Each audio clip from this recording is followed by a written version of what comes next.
আমাদের অনেকেরই ধারণা আছে যে মানসিক রোগের ওষুধ কি সারা জীবন খেতে হবে। তার উত্তর হলো না।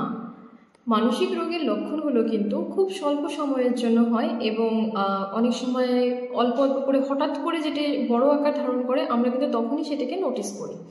তার জন্য যখন আপনাকে ডক্টর কোনো ওষুধ প্রেসক্রাইব করে তার জন্য সেই ওষুধটি আমরা খাওয়ার সঙ্গে সঙ্গে কিছুদিনের মধ্যেই কিন্তু রিলিফ অনুভব করি এবং যখন আমরা এটি আরাম পাই আস্তে আস্তে কিন্তু আমরা ওষুধটি খাওয়া বন্ধ করে দিই।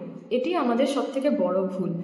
কোনো ওষুধ তার কিছুটা নির্দিষ্ট একটি কোর্স থাকে, সেটাকে কমপ্লিট করার পরেই কিন্তু ডক্টরের পরামর্শ নিয়ে বন্ধ করা উচিত। তার জন্য উইদাউট কনসাল্টিং ডক্টর যদি বন্ধ করে দেওয়া হয়, একদিকে যেমন সেই ওষুধের যতটা কার্যকারিতা সেটি কিন্তু কমে যায়, আবার অন্যদিকে আপনার যে লক্ষণগুলো প্রশমিত হয়েছিল কিছু সময় পরে কিন্তু আবার সেই লক্ষণগুলো আপনার কাছে ফিরে আসতে পারে। তার জন্য অনেক সময় মনে হয় যে মানসিক রোগের বোধহয় নিরাময় নেই এবং ওষুধ বোধহয় সারা জীবন খেয়ে থাকতে হয়। তবে হ্যাঁ, কিছু ডিজিজ অবশ্যই আছে, যেমন সাইকোটিক ডিজিজ অথবা স্কিজোফ্রেনিয়া বা ফ্যামিলিয়াল কোনো রকম যে রোগগুলো অনেক দিন ধরে থাকে বা বারবার অ্যাটেম্প্ট করছে, সুইসাইড অ্যাটেম্প্ট অথবা দীর্ঘদিনের কোনো প্রবলেম যদি থাকে, সেক্ষেত্রে কিন্তু ওষুধ দীর্ঘ সময়ের জন্য খাওয়ার প্রয়োজন হতে পারে।